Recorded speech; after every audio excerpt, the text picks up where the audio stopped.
নমস্কার, আমার নাম অমিত কুমার মাহাতো। আমি পেশাগতভাবে একজন প্রাথমিক স্কুলের শিক্ষক। আমি আচার্যজির সাথে প্রায় 2 থেকে 3 বছর হয়ে গেল তার এই মিশনের সাথে যুক্ত আছি, যেটা প্রথমে আমারও যাত্রা ইউটিউব থেকে শুরু হয়। তারপর সেই ইউটিউব থেকে প্রাথমিকভাবে আমার বিরোধ দিয়েই শুরু হয় স্যারের প্রতি। মানে তিনি যে কথাগুলো বলছিলেন ভালো লাগছিল, কিন্তু মেনে নিতে পারছিলাম না, কারণ জীবনটাকে অন্যরকমভাবে দেখেছিলাম। প্রায় 25 বছর ধরে জীবনটাকে যেরকমভাবে দেখেছি, হঠাৎ কেউ এসে একজন বলে দিলেন কি না, যেরকমভাবে দেখেছো সেটা ভুল, মেনে নিতে অবশ্যই যেটা একটু অসুবিধা হয়। তার কিন্তু কোথাও না কোথাও সেই কথাগুলো একটু ভালো লাগতে শুরু করে, মানতে পারি না কিন্তু ভালো লাগতে শুরু করে। এইভাবেই আস্তে আস্তে আস্তে আস্তে প্রায় 1 বছর ইউটিউবে শোনার পর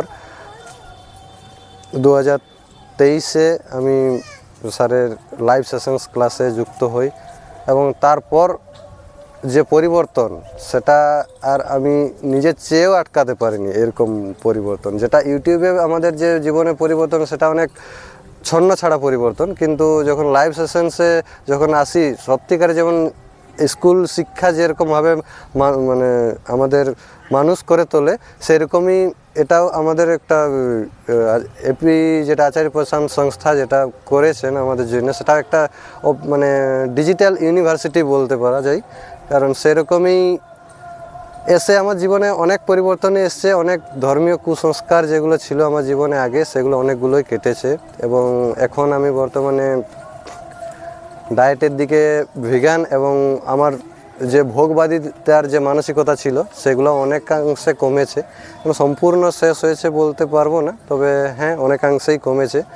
সেরকম যে সব কিছুর জন্যই আনন্দ মানেই খাওয়া দাওয়া, ঘুরতে যাওয়া বা বন্ধুদের সঙ্গে হই হুল্লোড়, এই ব্যাপারটা অনেকটাই ছিল আমার মধ্যে, কিন্তু সেগুলা এখন আনন্দ মানে বুঝতে পেরেছি যে বোধেই আনন্দ, কোনো কিছু বুঝলে যে আনন্দ পাওয়া যায়, সেটার তুলনায় এই হই হুল্লোড়ের আনন্দ অনেক তুচ্ছ।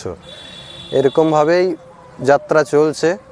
ভবিষ্যতে আরও অনেক কিছু শিখবো, অনেক কিছু জানবো, অনেক কিছু বুঝবো, এবং এই বোঝার দ্বারা অনেক জীবনের যে আবর্জনাগুলো, ময়লাগুলো জড়ো হয়েছে, সেগুলো আশা করি কিছু কমবে এবং জীবনে আনন্দ আসবে।